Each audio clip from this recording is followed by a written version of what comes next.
Jimat itu sebetulnya adalah kita akan mengambil berkah dari ayat-ayat Al-Quran. Tapi kalau sudah meyakini bahwa dalam dirinya ada kekuatan, menjadi syirik. Tapi kalau orang mengambil keberkahan dari ayat-ayat Al-Quran misalnya, biarpun itu berlaku kepada anak-anak kecil saja. Mungkin ada yang bertanya tentang istilah jimat. Jimat itu ada diriwayatkan dari Sayyidina Abdullah bin Umar, kisah tentang jimat.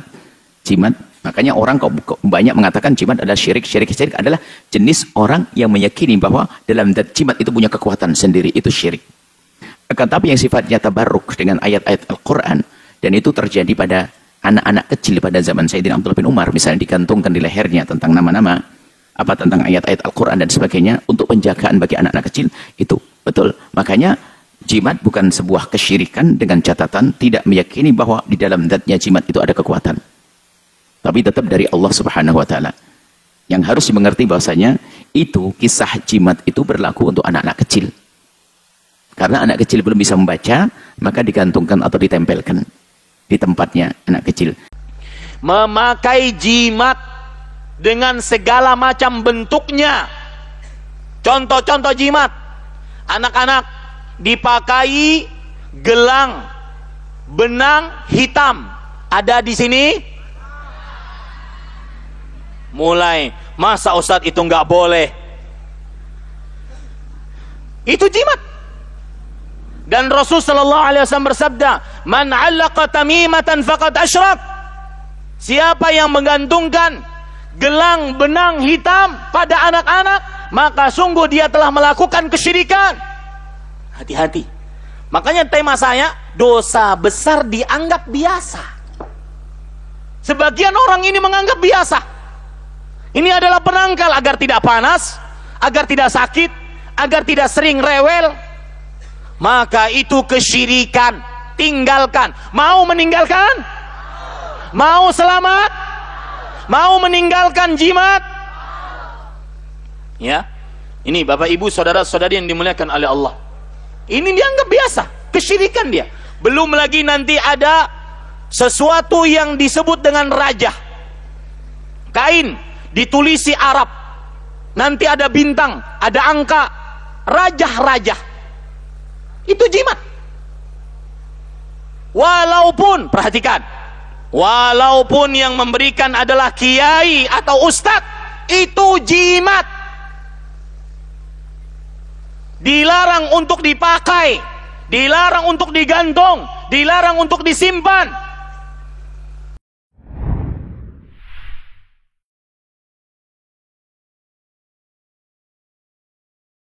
Kita ingin sekarang ambil contoh-contoh.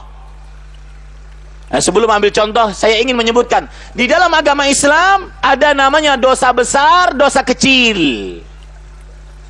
Di dalam agama Islam ada namanya dosa besar, dosa kecil. Allah Subhanahu wa Ta'ala berfirman dalam surah An-Nisa ayat 31 tentang adanya dosa besar.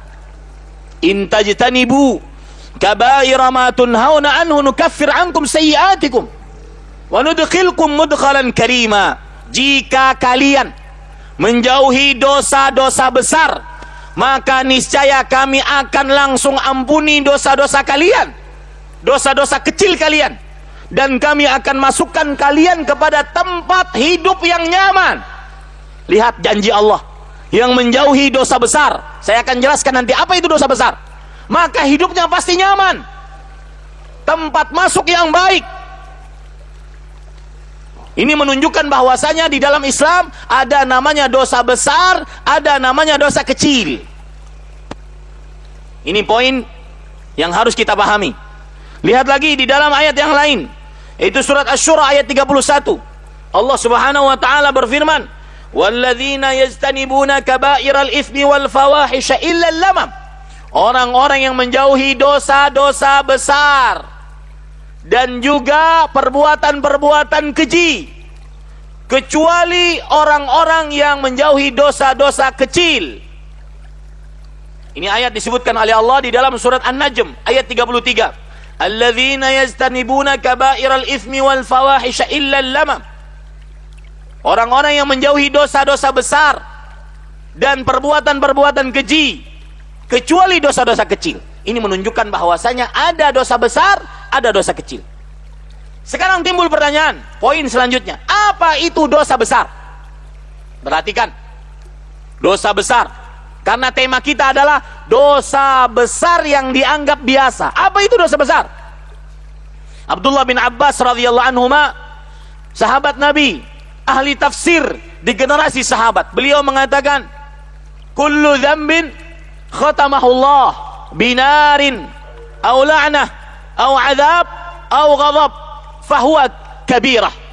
Setiap dosa yang diancam oleh Allah dengan neraka. Satu, kalau ada ayat Al-Quran menyebutkan tentang dosa dan diancam pelakunya dengan neraka, itu berarti dosa besar. Yang kedua, setiap dosa yang diancam oleh Allah dengan laknat. Kalau ada hadisnya Rasul sallallahu alaihi wasallam yang menyebutkan tentang dosa, kemudian diancam di dalamnya pelakunya dengan laknat Allah, maka berarti dosa besar. Seperti riba. Saya akan berikan contoh-contoh nanti. Seperti riba.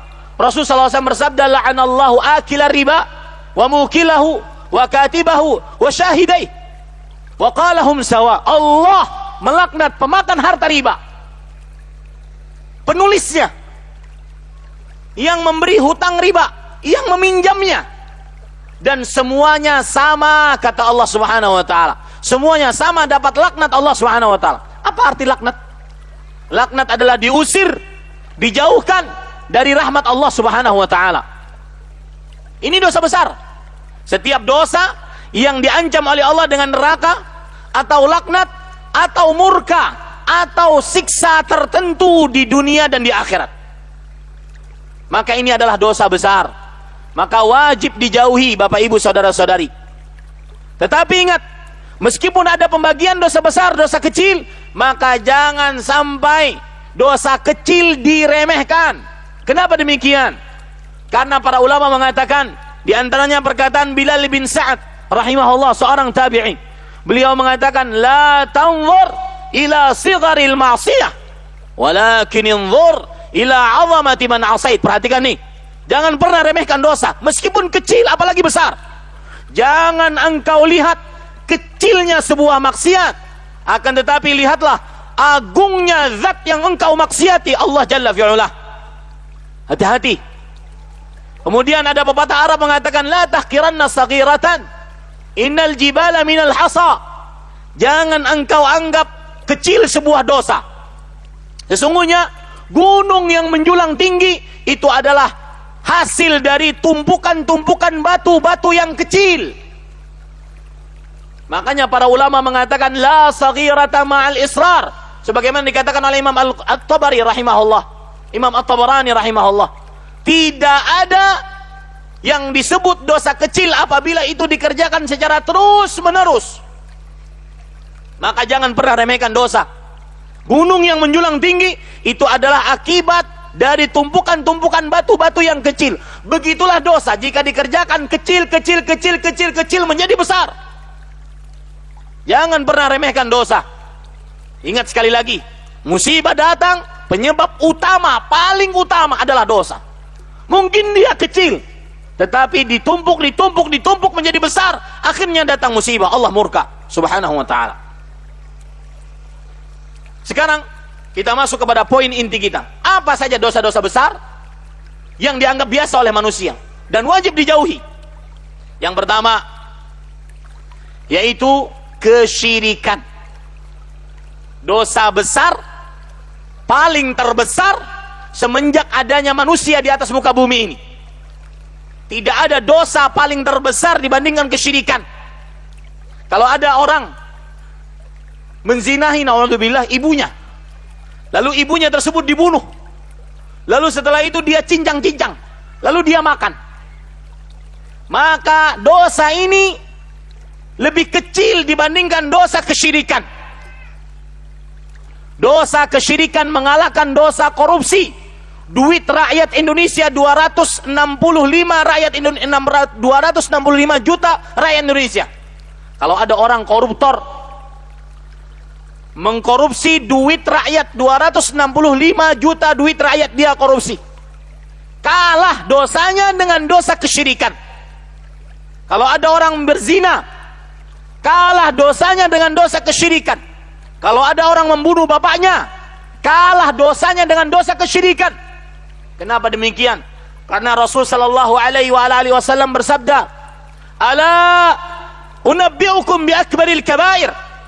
Maukah aku beritahukan kepada kalian tentang dosa paling terbesar? Maka kemudian para sahabat menjawab, "Bala ya Rasulullah." Tentu wahai Rasulullah sallallahu alaihi wasallam. Kemudian beliau bersabda, "Akbarul kabair asyirku billah." Dosa paling terbesar adalah mensyirikkan Allah Subhanahu wa taala. Jangan pernah main-main, Pak, dengan dosa kesyirikan. Saya tadi sudah sebutkan di dalam surah An-Nur ayat 55. Allah Subhanahu wa taala menjanjikan 3 janji. Yang pertama, menjadi pemimpin, penguasa di atas muka bumi.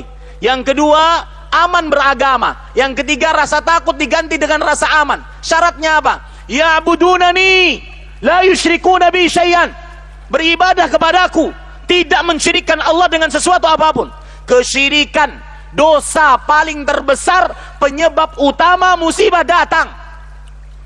Maka Pak, kalau seandainya ada di desa Lompia ini, kecamatan Sirenja ini, Kabupaten Donggala ini, kalau ada praktek-praktek kesyirikan, ayo kita gempur sama-sama.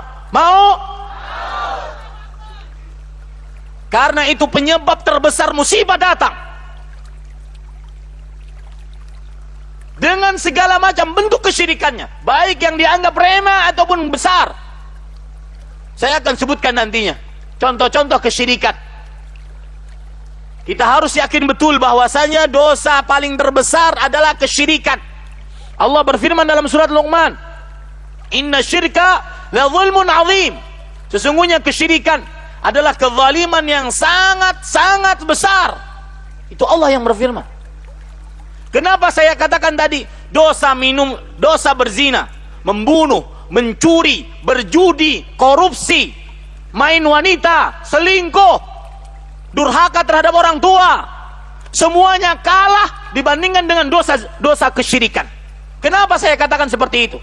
Karena apabila ada orang yang mati dalam keadaan berzina, mencuri, berjudi, durhaka orang tua, membunuh, korupsi, riba, minuman keras, kalau dia mati di atas itu tetapi dia tidak mensyirikkan Allah, maka dia masih di bawah kehendak Allah.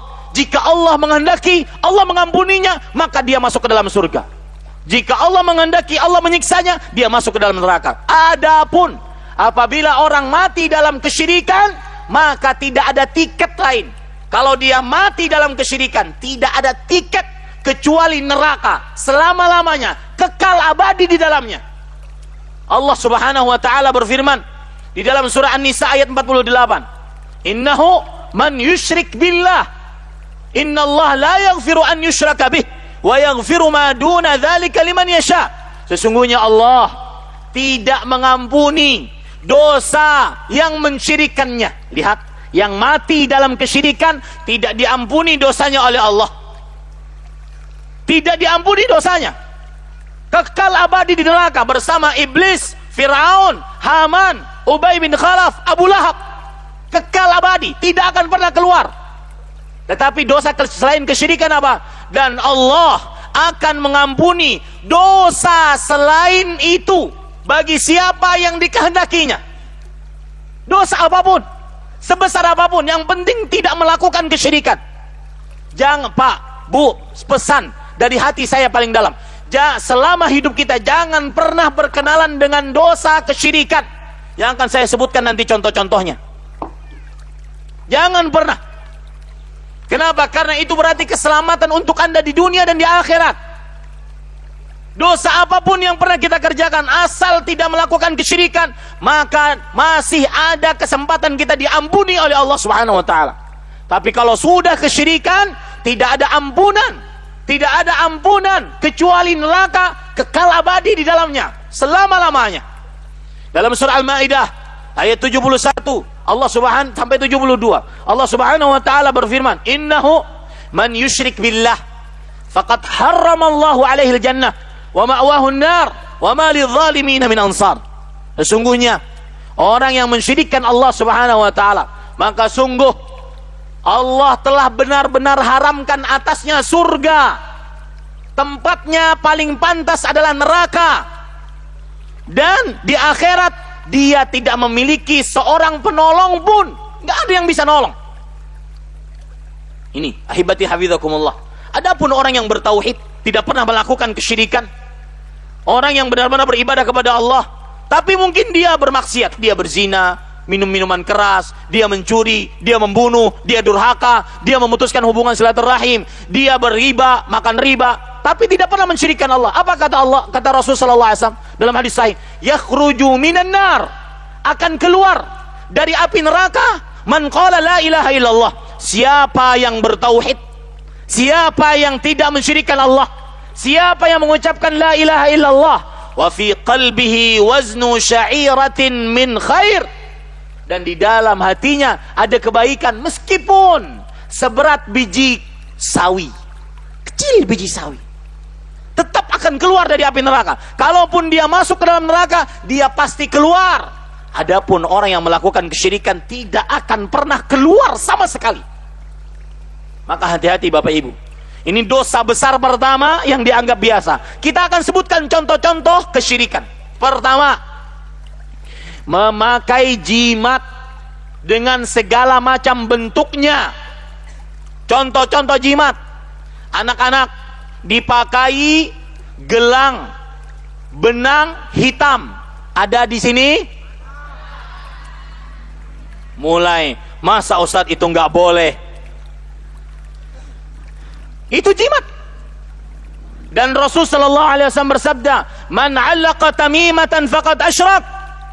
Siapa yang menggantungkan gelang benang hitam pada anak-anak, maka sungguh dia telah melakukan kesyirikan. Hati-hati. Makanya tema saya, dosa besar dianggap biasa. Sebagian orang ini menganggap biasa. Ini adalah penangkal agar tidak panas, agar tidak sakit, agar tidak sering rewel. Maka itu kesyirikan. Tinggalkan. Mau meninggalkan? Mau selamat? Mau meninggalkan jimat? Ya. Ini Bapak Ibu, saudara-saudari yang dimuliakan oleh Allah. Ini dianggap biasa, kesyirikan dia. Belum lagi nanti ada sesuatu yang disebut dengan rajah. Kain ditulisi Arab. Nanti ada bintang, ada angka, rajah-rajah. Itu jimat. Walaupun, perhatikan, walaupun yang memberikan adalah kiai atau ustadz, itu jimat. Dilarang untuk dipakai, dilarang untuk digantung, dilarang untuk disimpan. Cincin-cincin yang berajah, kadang-kadang ada angka 3, 5 bintang. Paham maksud saya? Masih banyak terjadi di masyarakat tidak? Telur yang dirajah, batok kelapa yang dirajah. Apabila dimasukkan air di batok kelapa yang sudah dirajah tersebut, kemudian direndamkan selama sepekan, diminum pada malam Jumat Kliwon, maka niscaya dia akan tidak bisa membaca Al-Quran. Karena diyakini bisa membaca Al-Quran dengan seperti itu. Diyakini akan lancar membaca Al-Quran. Maka ini jimat.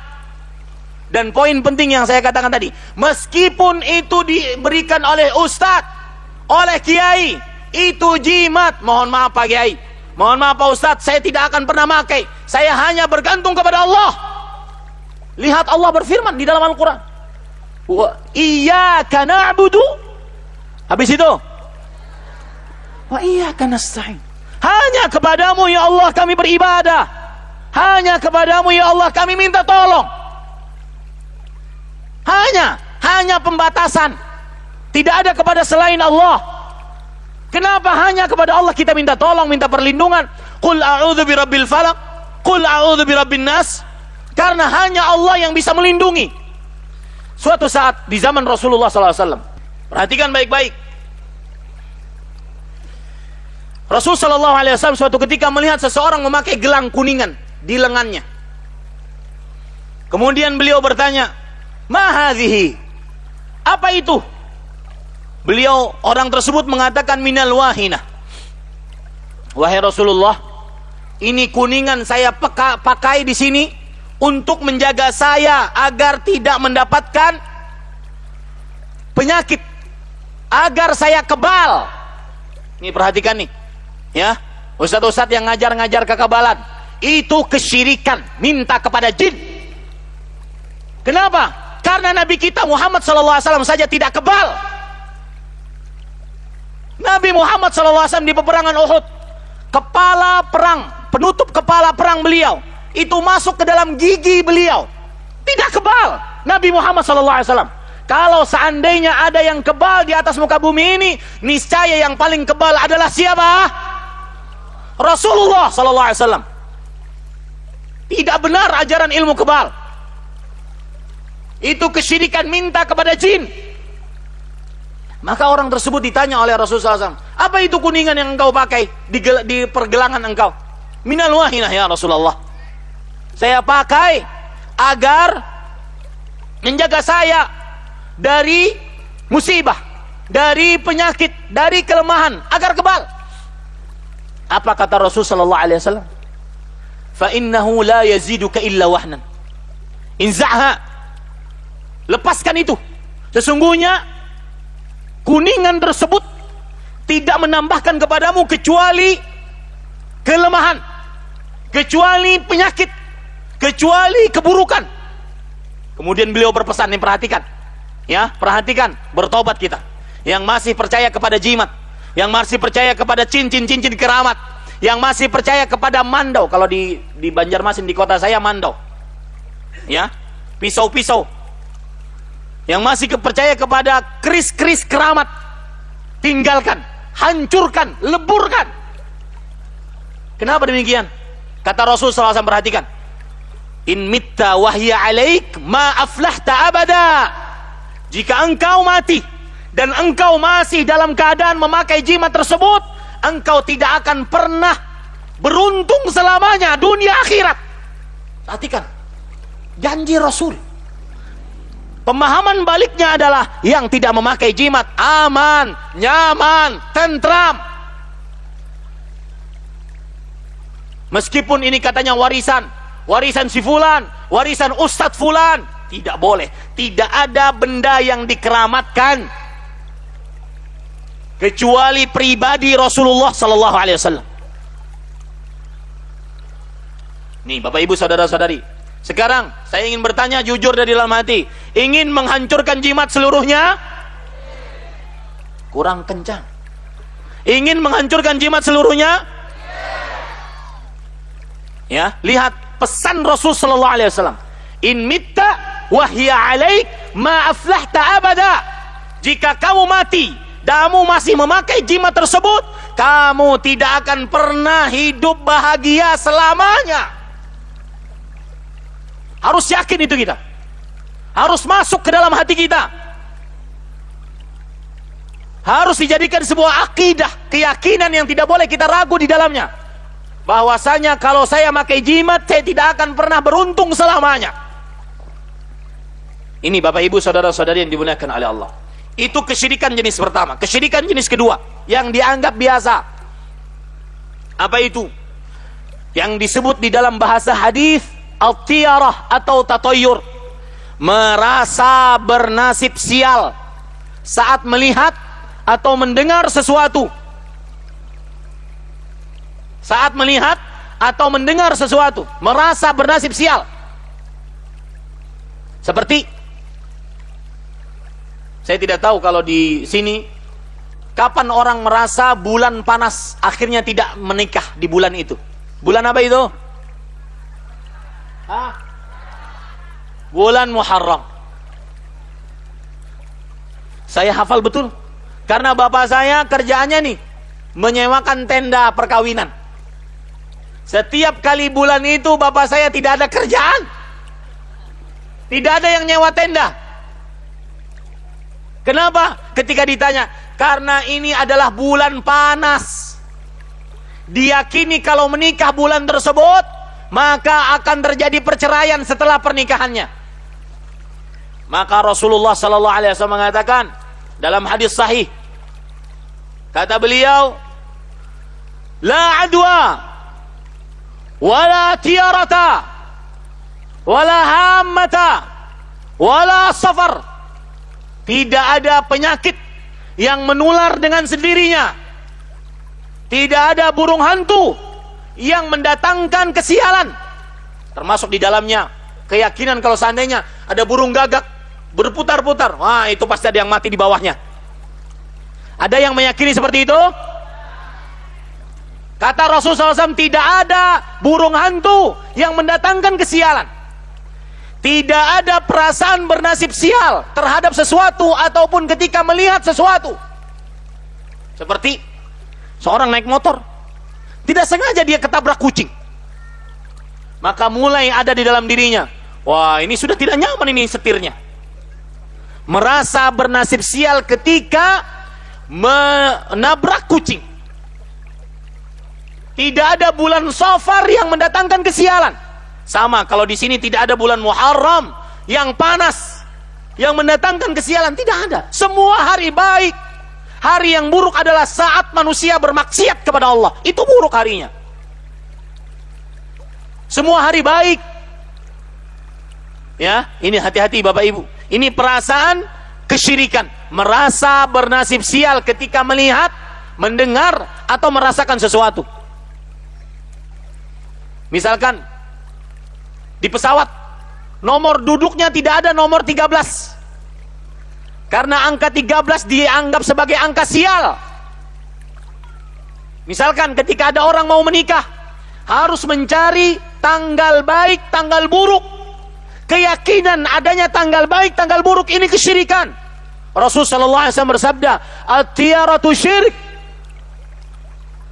Merasa bernasib sial ketika mendengar atau melihat sesuatu itu adalah kesyirikan. Saya beri contoh. Ada seseorang ingin bepergian dari desa Lombia mau pergi ke luar kota.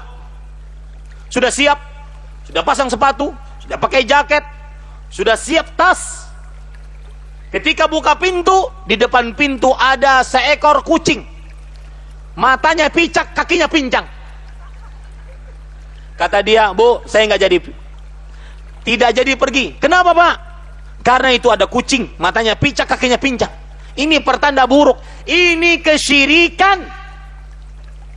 Rasulullah SAW bersabda dalam hadis riwayat Imam Ahmad, "Man raddathu tiyaratu an hajatih faqad asyrak." Siapa yang tidak jadi melakukan hajatannya karena perasaan bernasib sial, maka sungguh dia telah melakukan kesyirikan. Hati-hati Bapak Ibu. Dan ini dalam hal apapun. Bulan, hari, angka, binatang, apa saja. Bahkan saya berpesan, merasa bernasib sial adalah kebiasaan orang-orang kafir Quraisy. Mereka mengatakan, ini paceklik sekarang, ini gara-gara adanya Muhammad SAW di tengah-tengah kita. Lihat, mereka merasa bernasib sial dengan adanya Nabi Muhammad SAW. Ini jenis yang kedua. Yang ketiga, kesyirikan dosa besar yang dianggap biasa, yaitu bersumpah dengan nama selain Allah. Seperti orang mengatakan, demi Allah, demi Rasulullah, demi ibu saya. Banyak nggak yang seperti ini? Itu kesyirikan. Rasulullah SAW bersabda, "Man halafa falyahlib billah, wa man halafa bi ghairillah faqad asyrak." Barang siapa yang bersumpah, maka hendaklah dia bersumpah dengan nama Allah. Hanya boleh dengan nama Allah. Demi Allah, demi Allah, hanya boleh dengan nama Allah. Ataupun demi Rasulullah, maka tidak boleh. Barang siapa yang bersumpah dengan nama selain Allah, maka sungguh dia telah melakukan kesyirikan. Demi keturunan saya, ini tidak boleh. Demi ibu saya yang mengandung saya, ini tidak boleh. Demi pekerjaan saya, ini tidak boleh. Kenapa? Karena dalam agama Islam, mengagungkan hanya boleh kepada Allah Subhanahu wa ta'ala.